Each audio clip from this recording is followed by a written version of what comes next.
আজকে রান্না করছি কচু আর তরই বা ঝিঙ্গা, কোন এলাকায় কি বলে জানি না। এটা দিয়ে মাখো মাখো ঝোল। আমি সাধারণত সবজিতে একটু ঝোল রাখি, কারণ এটা বাচ্চাদের জন্য মনে হয় একটু খেতে সুবিধা হয়। আর একেবারে শুকিয়ে ফেললে সেটা আসলে খাওয়া যায় না। আর সাথে করেছি দেশি মুরগির মাংস।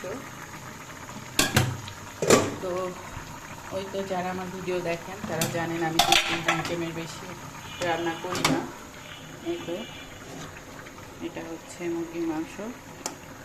কালারটা ভিডিওতে তেমন আসছে না, কিন্তু খুব সুন্দর হয়েছে। আর আছে করলা ভাজি।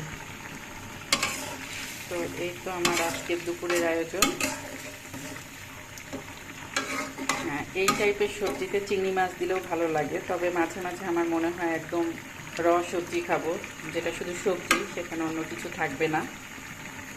মাছ মাংস তো মাছ মাংসই, সাথে সবজিটা আলাদাই থাক, রুচিরও পরিবর্তন হয়। তো আপনারা মাঝে মাঝে এভাবে সবজি তৈরি করে খাবেন।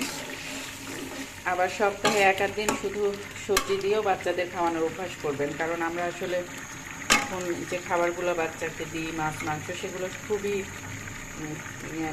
কী বলবো, দেশিটা তো আসলে পাওয়া যায় না।